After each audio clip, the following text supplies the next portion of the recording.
জবাব চায় বাংলা।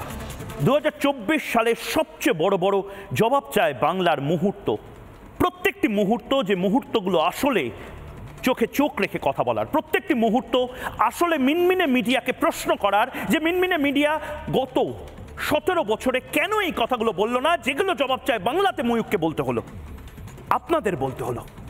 আপনারা ছিলেন বলে আমি ছিলাম, আপনারা আছেন বলে আমি আছি, 2025-এও আমি থাকব। বিশেষ কিছু মুহূর্ত আজ আবার আপনাদের রক্ত গরম করা এবং শপথ নেওয়ার জন্য দেখতে থাকুন।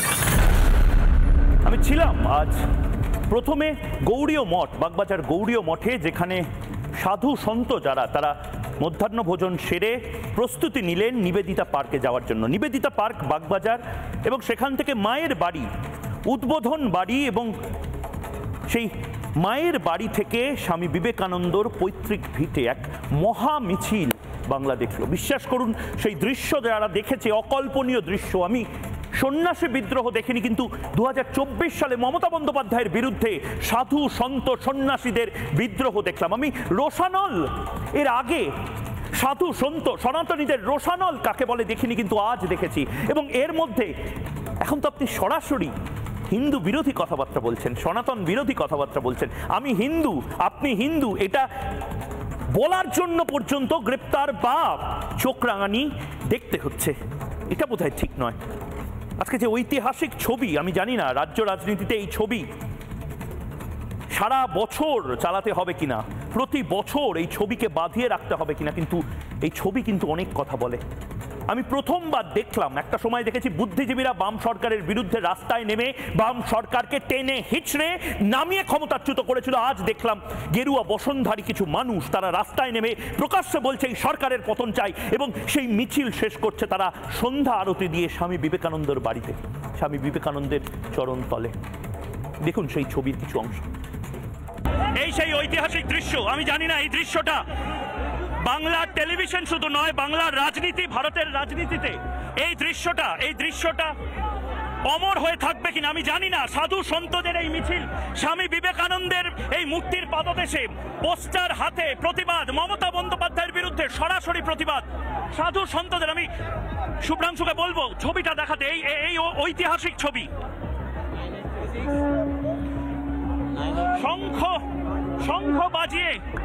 শঙ্খ বাজিয়ে এই প্রতিবাদ।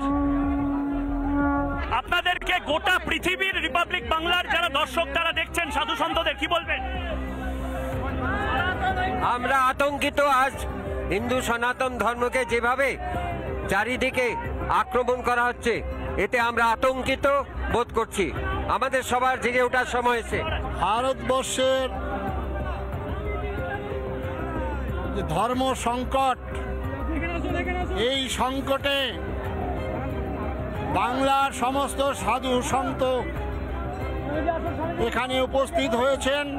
হাজার হাজার লোক সাধু সন্ন্যাসীদের যেভাবে সম্মান দিয়েছেন, আমরা চিরকৃতজ্ঞ। আমি জানি না, সন্ন্যাসী বিদ্রোহের থেকেও সন্ন্যাসী আবেগ বোধহয় বেশি এখন এই মুহূর্তে।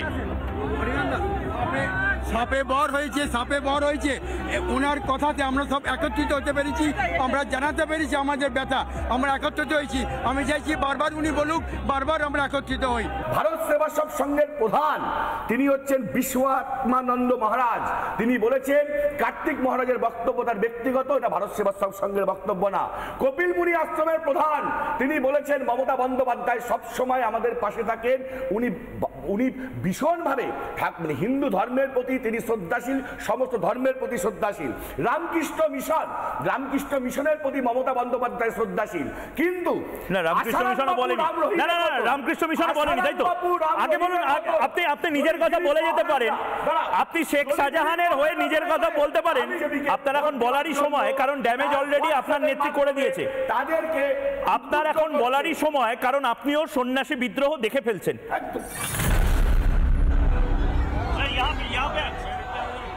नहीं, कोई दिक्कत नहीं है सर। आप अगर एक स्टेप आ जाए तो थैंक यू। तो 5 स्टेप होता है, मुझे हजारों में लोग यहाँ पे आए हैं, क्या कुछ नहीं हुआ। ये प्रोग्राम को बंद करने के लिए लोगों को रोका गया, 144 144 इशू किया गया बहुत सारे जगहों पे। रोक नहीं पाए। ममता बनर्जी को मोदी से इतना डर क्यों है? उनको मुझसे डर नहीं है, वो स्वयं से डरती है। उनको लगता है कि उन्होंने जो झूठी मायाजाल खड़ी की हुई है वो गुब्बारा फूट चुका है। बंगाल की जनता उनके कुकर्मों को भली भांति समझ गई है और बंगाल के नागरिकों का, बंगाल की भावी पीढ़ी का और बंगाल का वो भारी नुकसान कर रही है। ये अब बंगाल के लोगों के मन में कन्विंस हो चुका है और इसलिए वो बचने के लिए रास्ते खोज रही है। क्या लग रहा है मोदी जी, बहुत ही बेहतरीन इस बार रिजल्ट बंगाल से होगा क्या? बार बार आप बोल रहे हैं। मैंने पूरे देश के चुनाव में भ्रमण किया है। मैंने 2014 का भी चुनाव देखा था, 2019 का भी चुनाव देखा और मैं कह सकता हूं कि चुनाव 14 का हो या 19 का, ये चुनाव उससे बहुत अलग है।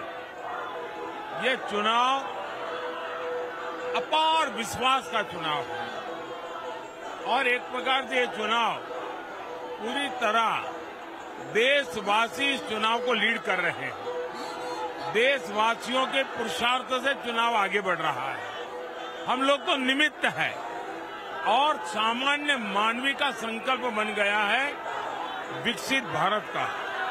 ये इस कैंपेन की बहुत बड़ी अचीवमेंट है।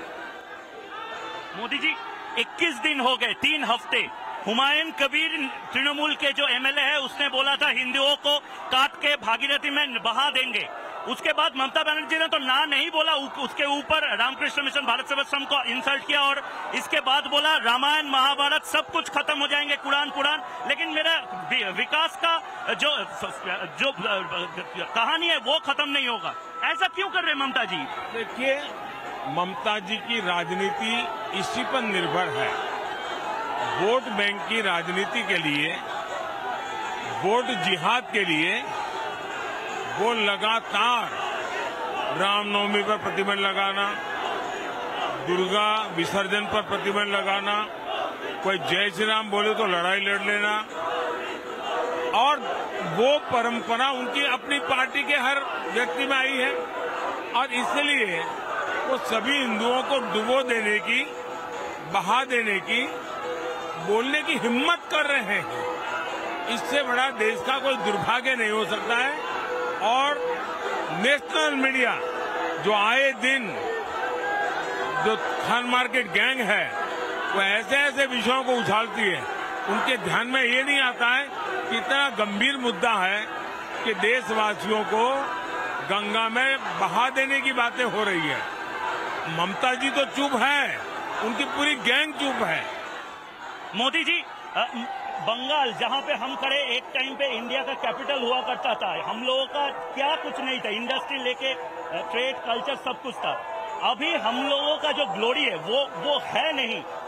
आप ये गारंटी दे सकते हैं क्या, जिस फैक्ट्री को सिंगूर से आप टाटा का फैक्ट्री सानंद में लेके गए थे, अगर यहाँ पे डबल इंजन सरकार हो तो सिंगूर में फैक्ट्री होगा, नंदीग्राम में फैक्ट्री होगा, भांगोड़ में, डायमंड हार्बर में, सब जगह फैक्ट्री होगा और हम मुंबई दिल्ली के साथ टक्कर देंगे विकास में।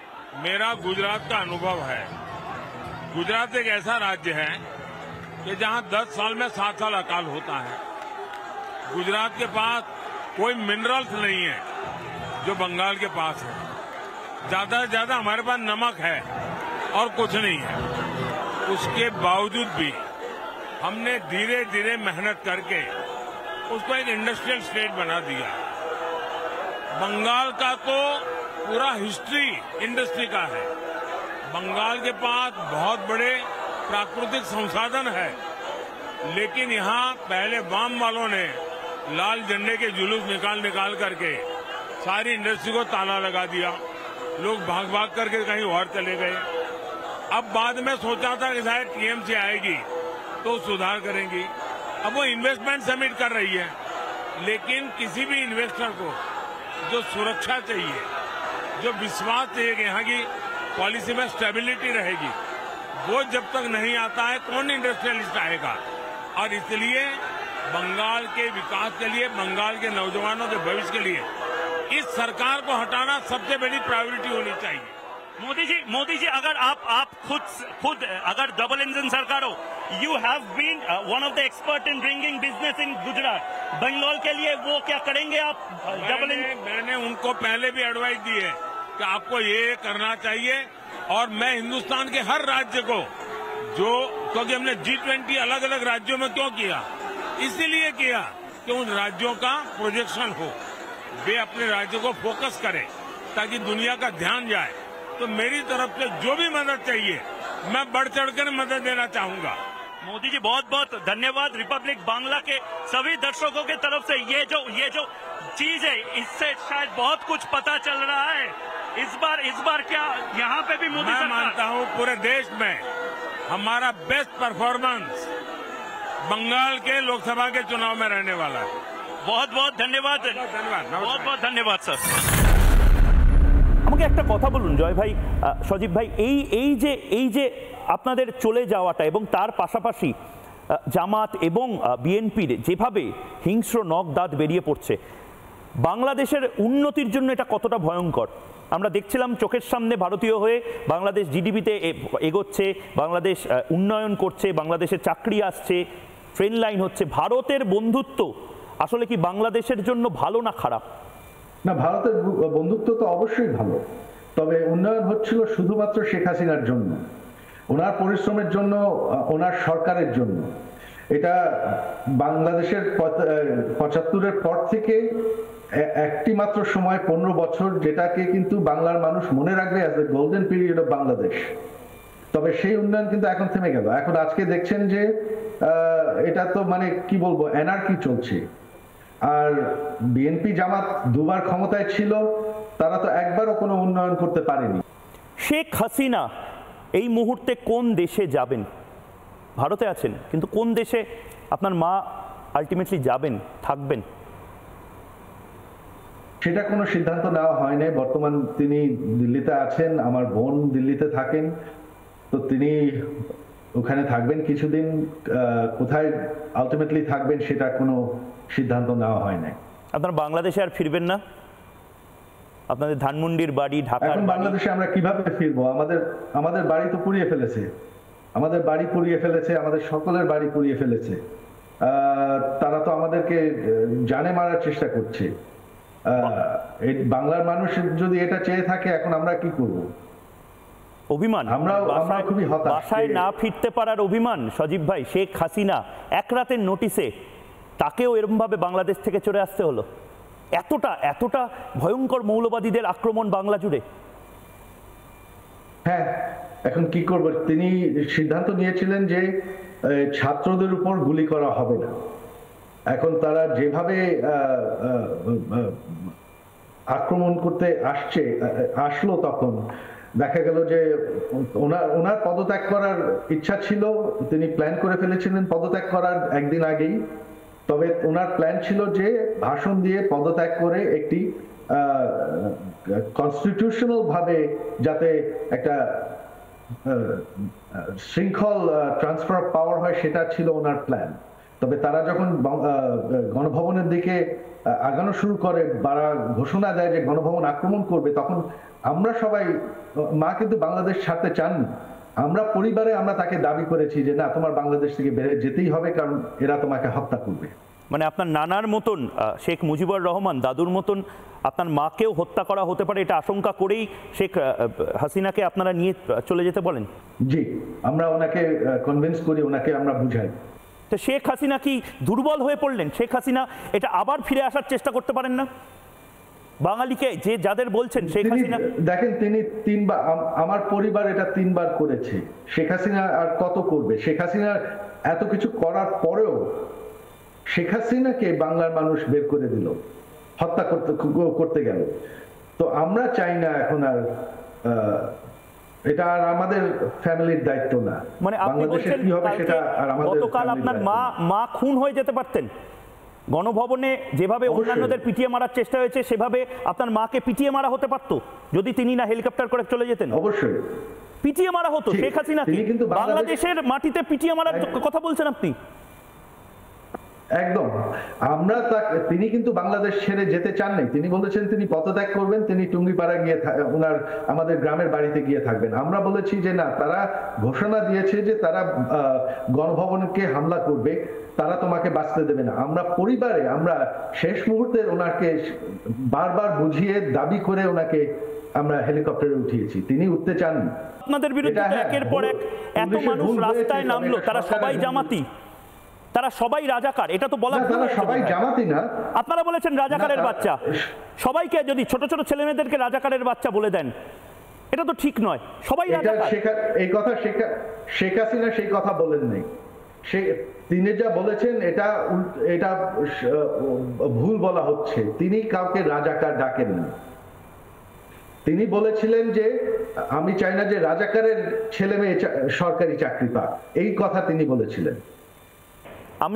আমার বাপ ঠাকুরদাও পূর্ববঙ্গের থেকে, আমরা দেখেছি কিভাবে এক রাতের নোটিশে হিন্দুদেরকে দেশ ছাড়া করতে হয়েছিল, করা হয়েছিল। এরকম পরিস্থিতি আবার কি বাংলাদেশে আসতে চলেছে? আপনি কি প্রকাশ্যে বলছেন? কারণ অনেকে আমাদের ভারতেও বলছে আমরা নাকি রিপাবলিক বাংলা নাকি এটা ইচ্ছাকৃত করছি। আসলে কি বাংলাদেশে হিন্দুদের সাথে, লঘু সম্প্রদায়ের সাথে ভয়ঙ্কর অত্যাচার করা হচ্ছে? হ্যাঁ, এটা অলরেডি আরম্ভ হয়ে গেছে। এটা রোখা যায় কি করে? এটার অপশন কি? হিন্দুদের তো বাঁচাতে হবে। 1,46,00,000 হিন্দু বানের জলে ভেসে যাবে, মরে যাবে, আবার এক রাতের নোটিশে পালিয়ে আসবে। বাংলাদেশে হচ্ছে দুইটি বড় রাজনৈতিক দল, আওয়ামী লীগ আর বিএনপি। বিএনপি হচ্ছে জামাতে ইসলাম, যারা হচ্ছে জঙ্গি মৌলবাদী, তাদের সাথে জোটে। তো বিএনপি জামাত যদি ক্ষমতায় আসে, আর এখন তো তারা কন্ট্রোলই করতে পারছে, বর্তমান যে কে দায়িত্বে আছে বাংলাদেশে মনেই হচ্ছে না, বোঝাই যাচ্ছে না। তো আওয়ামী লীগ ছাড়া বাংলাদেশের হিন্দুদেরকে রক্ষা করা আমার মতে সম্ভব না। আমি একদম সরাসরি চলে যাব এই মুহূর্তে। আরেকজন অতিথি আমাদের সঙ্গে রয়েছেন, স্পেশাল অতিথি আজকে রয়েছেন আক্তার আলী। প্রথম থেকে রিপাবলিক বাংলা লাগাতার এই খবরটা করে গেছে, এবং যে 10টা অভিযোগ আপনি করেছিলেন 2023 সালে ভিজিলেন্স কমিশনকে, সেই 10টা অভিযোগ একবার দেখে নিই এবং আমি এক এক করে বোঝাতে থাকুন যে ঠিক কি কি ভিত্তিতে আপনি এগুলো বলেছিলেন। সিবিআই তদন্ত তার সন্দীপ ঘোষের দুর্নীতি নিয়ে দেওয়া হচ্ছে। প্রথম, সন্দীপের 10 কুকীর্তির অভিযোগ 1, ছাত্রদের দিয়ে টাকা তোলা। এটা আক্তার আলীর অভিযোগ, ঠিক না ভুল? ঠিক, ছাত্রদের দিয়ে ফেল করাতেন এবং ওনার কিছু পেটুয়া ছাত্র ছিল, তাদের দিয়ে টাকা তোলাতেন। কত টাকা মোটামুটি? দেখুন, এটা পোস্ট গ্রাজুয়েশনে একটু রেট বেশি ছিল, 8 থেকে 10 লাখ। আন্ডার গ্রাজুয়েট ইউজির 2.5 থেকে 3.5 লাখ টাকা এরকম ছিল। 8 থেকে 10 লাখ টাকা তুলতেন? হ্যাঁ, পোস্ট গ্রাজুয়েশন স্টুডেন্টদের পাস করাতে। মানে তো পার্থ চ্যাটার্জির মতন। আমি তো আমার ভয়েস রেজ করেছি এবং কোনো অ্যাকশনই হয়নি। আপনাকে সিম্পল একটা জিনিস জিজ্ঞেস করি, কারোর বিরুদ্ধে আপনি বারবার যদি কমপ্লেন করেন, একটা ইনকোয়ারি তো হওয়া উচিত। ঠিক, কিছুই হয়নি, কোনো অ্যাকশন হয়নি। মানে এটাতেও কোনো ইনকোয়ারি হয়নি। গোটা বাংলার মানুষ এই মুহূর্তে হয়তো দেখছেন এই পার্থ চ্যাটার্জি নতুন, আমাকেও ডেকে জিজ্ঞাসা করা হয়নি, কিছুই রিক্রুটমেন্ট স্ক্যামে। সিবিআই আপনাকে ডাকলে এগুলো, এই কথাগুলো আপনি বলবেন? আচ্ছা, বেশ, সিবিআই ডাকলে আক্তার আলী এই কথাগুলো বলবেন। অভিযোগ 2 এই মুহূর্তে ছাত্রদের সঙ্গে দুর্ব্যবহার করতো। এটা কগনিজেবল নন কগনিজেবলের জায়গা, মানে ব্যাড বিহেভিয়ার ছিল মানুষ হিসাবে। তার মানে ভালো মানুষ হিসাবে উনি খারাপ ছিলেন। উনি এসেই ছাত্রদেরকে ফেল করানো, তাদের সঙ্গে দুর্ব্যবহারে আবার ভিডিও প্রকাশ হয়েছিল। আপনারা দেখেছেন কিনা, ফ্ল্যাগ ছুড়ে ছাত্রদের মারছেন, ওদের গালাগাল করতেন। ছাত্ররা এত রেগে গেছিল ওনার উপরে। মানে এখন অনেক দর্শকও এই মুহূর্তে রয়েছে, তাদেরকে অনেক ছাত্ররা রয়েছে, ছাত্রদেরকে আপনি আপিল করতে পারবেন এগিয়ে আসার জন্য? অবশ্যই করব। উনি ছাত্রদেরকে ফেল করানো এবং যে ছাত্র ওনার কথা শুনতেন না তাদের টার্গেট করে অ্যান্টি র্যাগিং কমিটিতে দিয়ে তাদের এগেনস্টে র্যাগিংয়ের কেস করা, জেন্ডার হ্যারাসমেন্ট আইসি কমিটিতে দিয়ে দেওয়া, এটা থেকে উনি না ওদের ভয় দেখাতেন এবং উনি একটা মাফিয়া রাজের মতন রাজপাট করতে চাইছেন। টাকা ওনার লোভ ছিল, ওনার পাওয়ার লোভ ছিল, কি আমার পাওয়ারফুল হবো। এবার এটার এগেনস্টে ছাত্ররা 1 মাস ধরে প্রতিবাদ করেনি, কেউ করেনি, ছাত্ররা করেছিল, কিন্তু ওরা হয়ে গেল। ওরা 1 মাস ধরে আন্দোলন করেছিল, ওরা হাঙ্গার স্ট্রাইক করেছিল, তারপরে রেগে এনাকে তাড়া করেছিল, 3 কিলোমিটার ছুটিয়েছিল। সেটাও আপনি যদি ভিডিও দেখেন, সেই ভিডিও 2021 সালে সেই ভিডিও আছে, আমরা দেখাবো দর্শককে। 3 নম্বর অভিযোগটা দেখি, আক্তার আলীর করা 3 নম্বর অভিযোগ, যেগুলোর ভিত্তিতে সিবিআই তদন্ত সন্দীপ ঘোষের নামে হবে। এবার প্রথম বর্ষের ছাত্রদের ফেল করাতো, মানে এখানেও সেই টাকার খেলা। ফার্স্ট ইয়ার, হ্যাঁ ফার্স্ট ইয়ারে ছাত্রদের বেশি, যেমন কিছু অ্যানাটমি, ফরেন্সিক, প্রি প্যারা এইসব জিনিসে। আর ওনার কিছু না মানে ইচ্ছা করে fail করিয়ে দিত, তারপরে ওনার টাকা কিছু নিত। ব্রোকার ঠিক করা ছিল, দালাল। হ্যাঁ দালাল, মানে ওটার মধ্যেই, গ্রুপের মধ্যেই আছে। মানে তারা ছাত্রদেরকে ওই প্র্যাকটিক্যাল পরীক্ষা, থিওরিতে আপনি পাস করে গেলেন, ধরেন আপনি 90% নাম্বার নিয়েছেন, দেখা গেল প্র্যাকটিক্যালে আপনি ফেল। প্র্যাকটিক্যাল ফেল মানে ফেল। 4 নম্বর অভিযোগটা দেখি, ভয়ঙ্কর কিছু অভিযোগ আক্তার আলী এই মুহূর্তে করছেন। 4 নম্বর অভিযোগ, পাস করানোর জন্য 8 থেকে 10 লক্ষ টাকা। এটা আপনি আগেই বলেছেন এবং এটা এখনো আপনি বলছেন, একদম 8 থেকে 10 লক্ষ টাকা ভয়ঙ্কর অভিযোগ আক্তার আলী আজ করছে জবাব চায় বাংলাতে। যারা এই মুহূর্তে জবাব চায় বাংলা দেখছেন, অন্য কোথাও যাবেন না, এই মুহূর্তে বাংলার 4টে অভিযোগ। 5 নম্বর অভিযোগ এই মুহূর্তে, বিভিন্ন টেন্ডার থেকে 20% কমিশন। ঠিক না? এটা রিটেন কমপ্লেন দিয়েছিল টেন্ডারের, মানে পার্টিরা, ওনার ঠিক করা ছিল আগে 20% দিতে হবে, আর ওনার এই সুমন হাজরা, বিপ্লব সিংহ মাধ্যমে টাকাটা দিতে হবে। তার সুমন হাজরা, বিপ্লব সিংহ ওনার ভেন্ডার, যাকে উনি সবসময় নিয়ে চলতেন। অনেক সময় আবার এই ভেন্ডাররা ওনার ঘরেও বসতেন, মানে আপনি অবাক হয়ে যাবেন, প্রিন্সিপাল ভেন্ডারদের নিজের ঘরে বসিয়ে রাখতেন জামাই আদরের মতন, কেউ প্রতিবাদ করতো না। 20% কমিশন 5 নম্বর অভিযোগ। 6 নম্বর অভিযোগ এই মুহূর্তে, 6 নম্বর অভিযোগ, অনেক ছাত্রের জীবন নষ্ট। এটা কেন বলছেন? জীবন নষ্ট করেছেন কিছু, ধরুন খুব ব্রিলিয়ান্ট স্টুডেন্ট, তাদের ফেল করেছেন। দু একটা আমি এমন বলবো কি, ধরুন অল ইন্ডিয়া র্যাঙ্কে 229 পেয়েছে, ফিজিক্সে অল ইন্ডিয়াতে 2 নম্বর পেয়েছে।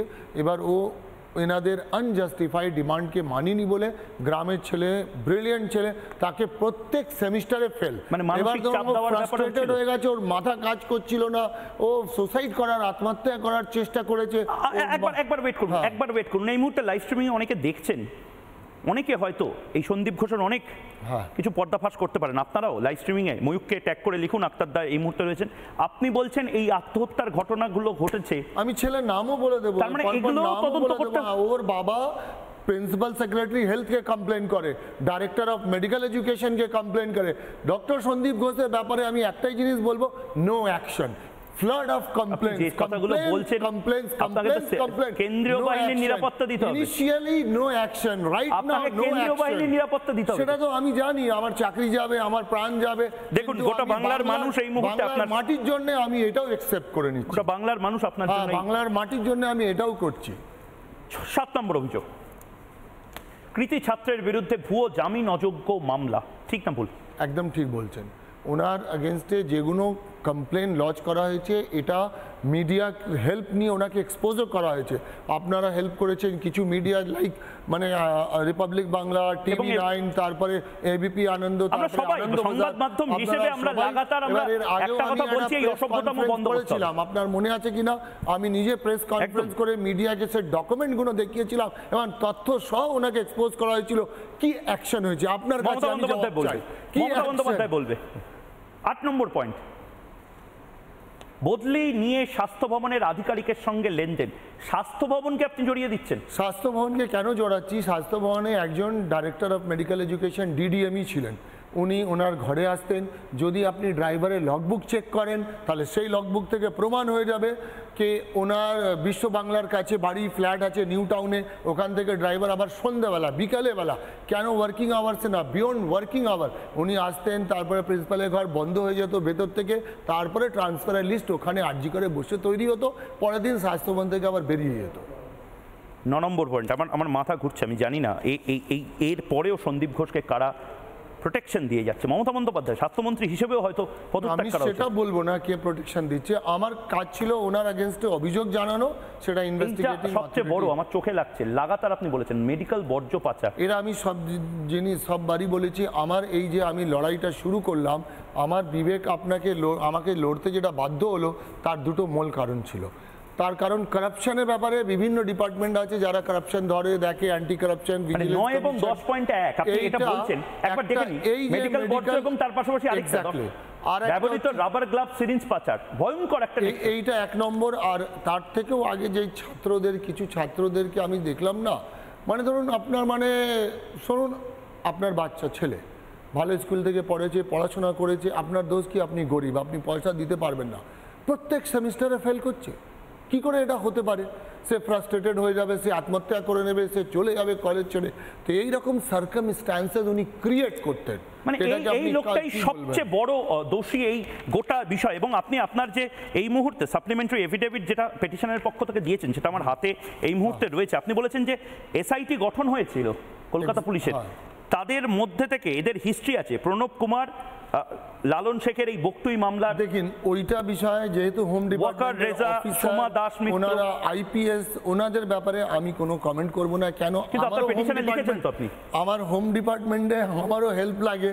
হ্যাঁ, এবার আমি হায়েস্ট ইনভেস্টিগেটিং অথরিটি কেন চাইছিলাম, এতদিন এই লোকটার কিছুই হয়নি, সব কিছু করার এবার হবে বলে মনে হয় আমার সেটা মনে হচ্ছিল এবারও এ বেঁচে যাবে। এ বেঁচে গেলে আমার যেটা এই আশঙ্কা ছিল কি আরো কিছু ছাত্র জীবন নষ্ট করে দেবে, সেটা আমি বলতে পারবো না। মাথার উপরে কে, এটা আমার পক্ষে বলা মুশকিল। আমি চাই বলা মুশকিল না, জানেন না আমার না, আপনি দুটোই আমি অ্যাকসেপ্ট করছি, বলা মুশকিল না, জানেন না। মানে আমি কি চাইছি, আমি চাইছি ইনভেস্টিগেশন হোক, ওয়ান বাই ওয়ান সবার নাম এক্সপোজ হোক, সিবিআই করুক সেটা। হ্যাঁ, ওয়ান বাই ওয়ান। এবং আপনার যদি প্রাণের সংশয় থাকে কিছু, দেখুন সেটা তো আছে, আপনি কি কমপ্লেইন করবেন সিবিআই কে? আমি অনারেবল হাইকোর্টকে প্রেয়ার দিয়েছি, এবার আমার প্রোটেকশনের জন্য করেছি। অনারেবল হাইকোর্ট বলেছে কি আপনি যদি এরকম আশঙ্কা মনে করেন আপনি জানাতে পারেন এবং আপনি একটা অ্যাপ্লিকেশন করতে পারেন। বেশ বেশ, অনেক। আক্তার আলী, কংগ্রাচুলেশনস বাংলার মানুষের পক্ষ থেকে। এটা ভুল হচ্ছে, কংগ্রাচুলেশন এটা আমার ব্যক্তিগত বার না। আমি বললাম কি অনেকগুলো আমার অভিযোগ, কিন্তু তার মধ্যে ওই হাসপাতালকে আমি 16 বছর দিয়েছি। ওই হাসপাতাল আমার জন্য মায়ের মতন ছিল। আমি ওখানে ডে আর নাইট কাজ করেছি, আমাদের একটা ভালো টিম ছিল, র্যাঙ্ক 1 ইস্টার্ন ইন্ডিয়াতে কলেজ ছিল। কিন্তু ইনি আসার পরে এনার যে দুর্নীতি, যে ছাত্রদের অন্যায়, সে অন্যায় আমি সহ্য করতে পারি। আজকে madam Indira Mukherjee, DC central Indira মুখার্জিকে আজকে আমি জিজ্ঞাসা করার চেষ্টা করেছিলাম কিছু প্রশ্ন, কারণ আমার নিজের মনে একটা শঙ্কা ছিল আমি যে রিপোর্টিংটা করি বা করেছি সেটা ভুল কিনা। ইন্দিরা মুখার্জিকে আমি জিজ্ঞেস করেছিলাম, কারণ কি ইন্দিরা মুখার্জি প্রতিবার রিপাবলিক যা যা খবর করছে, সংবাদ মাধ্যম যা যা করছে, তার পাল্টা একটা প্রেস কনফারেন্স করছিলেন। আজকে ইন্দিরা মুখার্জিকে আমি খুব অল্প সময়ের জন্য পাই, ওয়াক দ্য টক বলা যায়, হাঁটতে হাঁটতে কিছু কিছু প্রশ্ন, সে প্রশ্নগুলো করি, একবার দর্শককে শুনতে বলবো। Ma'am, Mayukh from Republic Bangla, senior editor, একবার কি মানে আপনার কোনো প্রতিক্রিয়া? সিনিয়র অফিসার্সরা আছেন তো, I will not give a bite now, ঠিক আছে? লেট। এখন আপনি কি ওদিকে যাচ্ছেন? আমি ওদিকে যাচ্ছি। মানে আপনি কি ফেস করবেন মানে ওদেরকে? না না, I am going to meet one of my senior officers. এমনিতে everything is okay ma'am? Yes. মানে ভেতরে কোনো প্রবলেম এখন মানে কিছু প্রেস কনফারেন্স বা ইত্যাদি আপনি যে রোজ করছিলেন? এখন তো প্রেস কনফারেন্স করার মতো কিছু নেই ম্যাটার। মানে আজকে কোনো প্রেস কনফারেন্স করবেন না আপনি? এই যে এখন দুপুরবেলা 3টের সময় বলা খুব মুশকিল, ঠিক আছে? Thank you so much Republic বাংলার সাথে কথা বলার জন্য। আমরা অপেক্ষা করবো এর পরে পদক্ষেপ আপনারা কি নিচ্ছেন সেটা একটু দেখুন। আপনারা থাকুন এখানে, কোনো অসুবিধা নেই। আমরা প্রমাণ সহ বলেছিলাম এটা অভিক দে, আইএমএ বলেছিল এটা অভিক দে, জুনিয়র ডাক্তাররা বলেছিল এটা অভিক দে, এটা ফিঙ্গারপ্রিন্ট এক্সপার্ট নয়। কেন বলেছিলাম? আমি এক এক করে অভিক দে, এই অভিক দের স্কাল ম্যাপিং এর যে চেষ্টা, অর্থাৎ 3Dতে, সেই ছবিটাও আমরা আপনাদের সামনে এনেছিলাম, পিসিআর সেই ছবিটাও দেবে, কিন্তু তার মধ্যে ইতিমধ্যে কিন্তু দেখলাম যে অভিক দে সেই নামটা নিয়ে কোনো প্রেস কনফারেন্স করা হলো না। একবার দেখুন এই অভিক দে, তার প্রত্যেকটি অ্যাঙ্গেলে আমরা 3D ম্যাপিং করে চেষ্টা করেছি। দেখুন রাইট প্রোফাইল, ফ্রন্টাল প্রোফাইল, প্রত্যেকটা প্রোফাইল দেখুন, এটা হচ্ছে মিড প্রোফাইল, অর্থাৎ একটু মাথাটা এই জায়গাতে এই অ্যাঙ্গেলে রয়েছে। এরপরের যে প্রোফাইল দেখুন এবার রাইট অ্যাঙ্গেলে, অর্থাৎ এরকম ভাবে রাইট অ্যাঙ্গেলে কিরকম লাগতে পারে, ফ্রন্টাল অ্যাঙ্গেলে কিরকম লাগতে পারে, সবকটা অ্যাঙ্গেলে আমরা কাটা ছেঁড়া করেছি। এই অভিজ্ঞদের মুখ এবং সেমিনার রুমে যে রয়েছে পেছনের ইয়ার লোবস এবং ফ্রন্টাল ব্যাক লোবসের এই মুখ, প্রত্যেকটা নিয়ে রিপাবলিক বাংলা জবাব চায় বাংলা করেছিল। আমরা এক্সপেক্ট করেছিলাম, আমরা ভুল হতে পারি, যদি আমরা মিথ্যা কথা বলি আমরা স্বীকার করবো যে না আমাদের ভুল, কিন্তু আসল লোকটাকে, এটা তো ফিঙ্গারপ্রিন্ট এক্সপার্ট নয়, ইন্দিরা মুখার্জি। আমরা ভেবেছিলাম যে উনি বলবেন আমার ক্যামেরার সামনে যে এই ব্যক্তি ওই ব্যক্তি নন, কিন্তু আজ ইন্দিরা মুখার্জি যে কথাটা বললেন, আজ উনি বললেন আমি প্রেস কনফারেন্স করছি না, কিছু বলার নেই। আজ উপস্থিত রয়েছেন সরাসরি এই গোটা মুভমেন্ট, এই গোটা আন্দোলনের প্রধান মুখ চিন্ময় কৃষ্ণ প্রভু। সুপার এক্সক্লুসিভ এই মুহূর্তে রিপাবলিক বাংলায় রয়েছেন চিন্ময় কৃষ্ণ প্রভু। চিন্ময় কৃষ্ণ প্রভু, আপনাকে রিপাবলিক বাংলায় স্বাগত।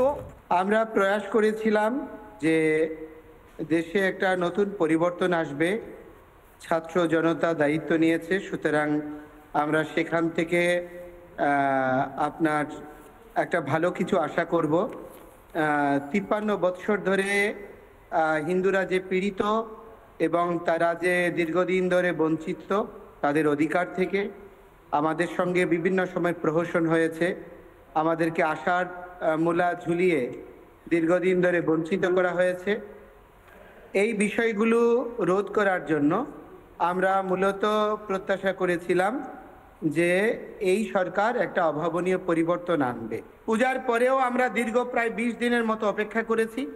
যখন দেখলাম যে এটা হয়নি, তখন আমরা 25শে অক্টোবরের সভাটি করেছি, 25শে নভেম্বরের লালদিঘি ময়দানে, এবং পরবর্তী কর্মসূচিগুলো রংপুর, বরিশাল, খুলনা বিভিন্ন মহাসমাবেশগুলো ঘোষিত হয়েছে। তো আমরা যে কথাটি বলতে চাই যে 5ই আগস্টের পরে এবং এই দুর্গাপূজার সময়ে বাংলাদেশ জাতীয়তাবাদী দল বিএনপি এবং তার চেয়ারম্যান, ভারপ্রাপ্ত চেয়ারম্যান তারেক রহমান এবং আপনার জামায়াত ইসলামী, হেফাজত ইসলাম, শাসনতন্ত্র আন্দোলন ইসলামী, তাদের সকলকে আমরা কৃতজ্ঞতা জানিয়েছি আমাদের পাশে দাঁড়ানোর জন্য। কিন্তু আমিরে জামায়াত যে কথাটি বলেছে, আমরা যে কথাটি প্রতিটি আলোচনায় বলছি, আমরা এরকম যুদ্ধংদেহী ভাবের মধ্যে নিরাপত্তা বেষ্টনীর মধ্যে পূজা করতে চাই না। ঠিক, আমরা আমাদের মন্দির সুরক্ষা দেওয়ার জন্য আলাদা পাহারা চাই না। আমরা সামগ্রিক জনগোষ্ঠীর অংশ হিসেবে, বাংলাদেশি নাগরিক হিসেবে আমাদেরকে প্রধান উপদেষ্টা সম্বোধন করেছে, সংখ্যালঘু পরিচয় প্রদান করতে চাই না।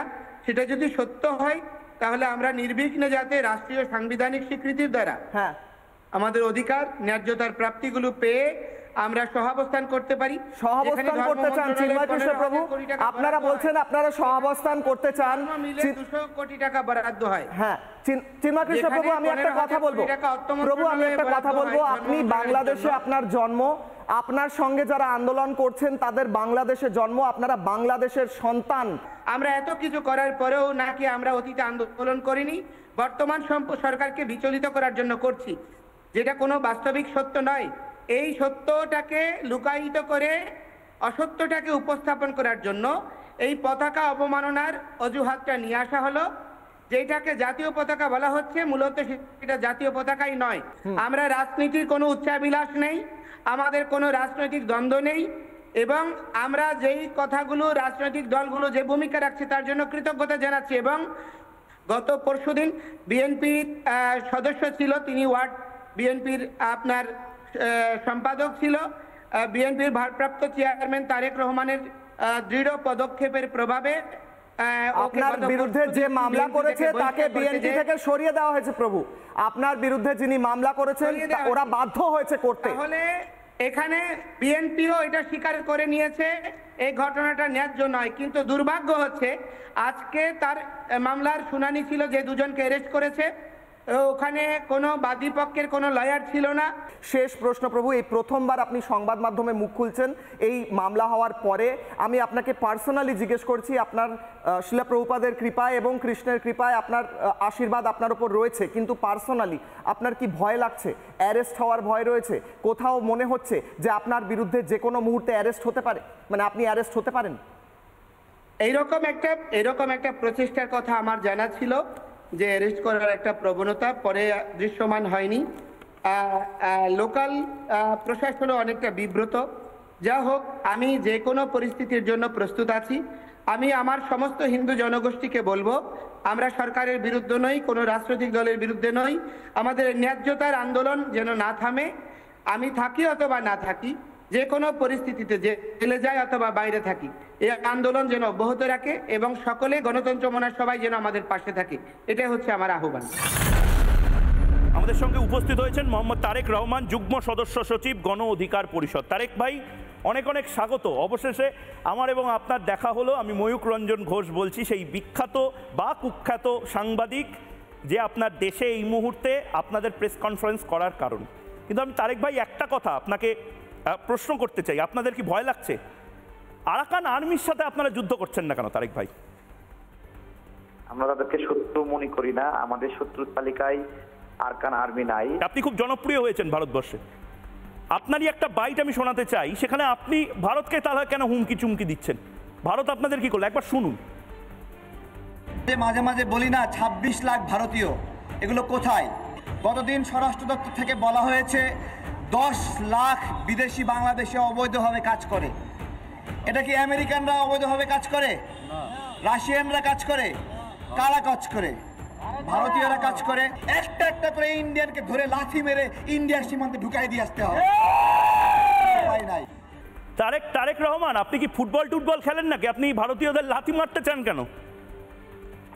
আপনাদের কোন পাকা ধানে মই দিয়েছে ভারতীয়রা স্বাধীন করে? জি, এই যে দেখেন, আমরা বাংলাদেশ নামে একটা রাষ্ট্র, আপনারা আমাদেরকে নিয়ে এত সংবাদ করছেন, এত ঘাটাঘাটি করছেন, এটা আমাদের জন্য, আমাদের জাতিসত্তা, আমাদের সার্বভৌমত্ব, এগুলোর জন্য বিব্রতকর। এই যে নানা এত মানে আগ্রহের কারণ কি আমরা আসলে জানি না। ঠিক আছে, উনি ভারত তো আপনাদের অভ্যন্তরীণ বিষয় নয়, ভারতের মানচিত্র সেগুলো বদলানোর কথা বলছেন, বাংলা, আসাম, এই সমস্ত। আমি মানলাম আপনি বলছেন, আপনি সরকারের কেউ নই, আমি ময়ূক ভারত সরকারের কেউ নই। আমরা বলছি ঠিক আছে, টিভিতে বলছি ঠিক আছে, একজন বাংলাদেশ সরকারের প্রতিনিধি তিনি এই কথাগুলো বলেন কি করে? আপনারা মিছিল করলেন না কেন এখনো?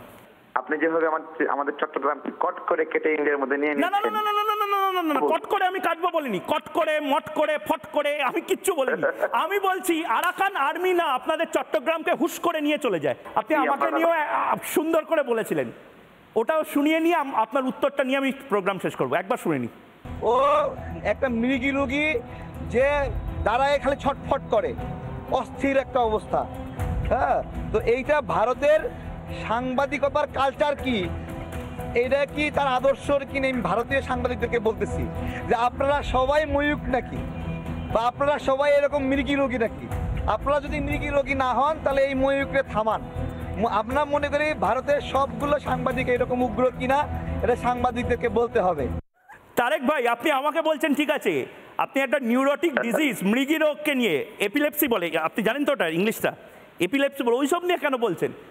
আরে আপনার বা আপনার দেশের আমাকে নিয়ে সমস্যা, আমি আপনাদের শত্রু নই, আমি 8 কোটি জনগণ বাংলাদেশের ভালো থাক সেটা চাই, কিন্তু আপনারা মোহাম্মদ ইউনূসকে কি করে সামলাচ্ছেন আমি বুঝতে পারছি না। আপনি অনেক ভালো থাক এটা চান, আপনি আসলে অনেক বাংলাদেশের অনেক ভালো চান। রবীন্দ্রবাবু, আপনাকে আমি দুহাত জোড় করে নমস্কার জানাই, আপনাকে সম্মান জানাই, আপনি যে লড়াই করছেন, আমার কোনো ভাষা নেই। উনাকে যখন আমরা জেলখানায় দেখতে গেলাম তখন উনি বলেছেন ভালো আছি, আজকে প্রায় 15 দিন হয়ে গেল, ভালো আছি বলেছেন সত্য, এখন কি কেমন আছে সেটা আমি কোনো খবর পাচ্ছি না। তবে আমাদের কিছু আইনজীবী আছে, আমি চট্টগ্রাম থেকে খবর পাচ্ছি, ওনারা বলছেন আমরাও জানি উনি ভালো আছেন, কিন্তু মাঝখানে ওনাকে যে হাসপাতালে নিয়ে গেল সেই খবর কিন্তু আমি জানি না। এখন আমরা আইনি সহায়তা দেওয়ার জন্য ঢাকা থেকে চট্টগ্রাম আদালতে গিয়েছিলাম। দুঃখজনক হলেও সত্য, আদালত কোনো ডেট ফিক্স করে দেয়নি এত তারিখ এটার শুনানি হবে। তবে 2 তারিখ, আগামী মাসের 2 তারিখ শুনানির জন্য রেখেছিল। এখন সেই শুনানির জন্য আমরা যাব ভাবছি। এই মুহূর্তে দাঁড়িয়ে কোনো আশার আলো দেখা যাচ্ছে? চিন্ময় কৃষ্ণ প্রভুকে জামিন করানো সম্ভব হওয়ার কোনো ক্ষীণ থেকে ক্ষীণতম সম্ভাবনা দেখা কি যাচ্ছে? কারণ আপনাদের তো সওয়াল করতে দিচ্ছে না, যদি আপনারা সওয়াল না করতে পারেন, আপনাদের হেনস্থা করা হয়, তাহলে উনি জামিনটা পাবেন কি করে স্যার? আমরা মনে করি সকল লোক তো খারাপ না, ওখানে কিছু আইনজীবী আছে আমার বন্ধু মানুষ, তারা অত্যন্ত ভালো। এখানে কোনো হিন্দু মুসলমানের ব্যাপার নয়, ব্যাপারটা হচ্ছে এই যে অধিকারের প্রশ্নে আমরা সবাই সমান। আমরা দেশে বিদেশে আমরা চেষ্টা করে যাচ্ছি যাতে করে চিন্ময় কৃষ্ণ ব্রহ্মচারীর বেলটা হয়ে যায়। রবীন্দ্র ঘোষকে আমি ব্যক্তিগতভাবে চিনি এবং তাকে আমি অভিবাদন জানাই, তাকে আমি কুর্নিশ জানাই যে তিনি যেভাবে নির্ভীক একটা চেহারা নিয়ে লড়াই করছেন সংখ্যালঘুদের মানবাধিকার রক্ষার জন্য। এটা আজকের নয়, বহুদিন ধরে রবীন্দ্রবাবু লড়াই করছেন। আজকে চিন্ময় কৃষ্ণ দাস প্রভুর বিরুদ্ধে যেটা হচ্ছে, এটা আনপ্রেসিডেন্টেড, নজিরবিহীন। তাদেরকে সিধে করা হবে, তাদেরকে উচিত শিক্ষা দেওয়া হবে। খুব বেশি বাকি নেই। চিন্ময় কৃষ্ণ দাস প্রভু আজকে আদালতে, আজকে কারাগারে বদ্ধ। আমি খালি প্রার্থনা করি তিনি যেন ভালো থাকে। যদি শুনানিটা হয়, আমি জানি না শুনানি করতে দেবে কি দেবে না, তবে আমার মনে হচ্ছে শুনানি হতে পারে। ভারতীয় টেলিভিশন শুধু নয়, বিশ্ব টেলিভিশনে প্রথমবার আব্দুল হাই কানু, মুক্তিযোদ্ধা, যাকে গলায় মালা পরানোর জায়গায় জুতোর মালা পরানো হয়েছে। প্রথমেই কানু সাহেব, আমি সেই সমস্ত মানুষ যারা মুক্তিযোদ্ধার সঙ্গে ছিলেন, সেই সমস্ত ভারতীয় সেনা, ইন্দিরা গান্ধীর দেশ থেকে আমি ময়ূক রঞ্জন ঘোষ বলছি, হাত জোর করে 71 সালে আপনারা দেশটাকে স্বাধীন করেছিলেন, ভারতীয় সেনা আপনাদের সহযোগী ছিল, হাত জোর করে বলছি আমরা ক্ষমা প্রার্থী। এই রকম অবস্থা আপনাদের হচ্ছে, তার জন্য হয়তো আমরা একটা সুন্দর বাংলাদেশ সেই সময় উপহার দিতে পারতাম। সারা ভারতবর্ষের জনগণকে স্বাধীনতা সংগ্রামে সার্বিক সহযোগিতা করার জন্য আমি আজকে আমার এই মর্মান্তিক এই দুর্ঘটনা, অমানবিক অত্যাচারের সময় আমি সারা ভারতবাসীর জনগণের কাছে আমরা কৃতজ্ঞ, মুক্তিযোদ্ধারা আমরা কৃতজ্ঞ। এবং 1 কোটির ঊর্ধ্বে শরণার্থী কে খাওয়ানো পড়ানোর দায়িত্ব সে ভারত মাতা শ্রীমতী ইন্দিরা গান্ধী যে দায়িত্ব নিয়েছিলেন, ভারত সরকার এবং ভারতের জনগণ, ওনাদের কাছে আমরা মুক্তিযোদ্ধারা এবং মুক্তিযুদ্ধের সবকের শক্তি কৃতজ্ঞ। জিনার নির্দেশে 7 মার্চে জিনার নির্দেশে আমি মুক্তিযুদ্ধে অংশগ্রহণ করেছি। আমি অন্য কারো নির্দেশে মুক্তিযুদ্ধে অংশগ্রহণ করি না। কিন্তু দুঃখের বিষয় কানু সাহেব, মুজিবুর রহমানের মূর্তি ভাঙা হচ্ছে, মুজিবুর রহমানের স্মৃতি নষ্ট করে দেওয়া হচ্ছে এই বাংলাদেশে। মৌলবাদীদের দোসর জামাত শিবিরের ক্যাডারেরা আমার গলায় ছুরি বসাই দিছে এবং আমারে লাথি মারে আর বলে, মালাউনের দালালেরা তোদেরকে জবাই করি, হাড় মাংস সব ছিটাই দিমু, খুঁজি পাওয়া যাবে না। আওয়ামী লীগকে নিষিদ্ধ করা হোক, যুবলীগ নিষিদ্ধ করা হোক, অন্য লীগকে নিষিদ্ধ করা হোক। আরে তুমি কাগজে প্যাস্ট্রোট নিষিদ্ধ করতে পারবা, আমার কলম থেকে বঙ্গবন্ধুকে সরাইতে পারবা না।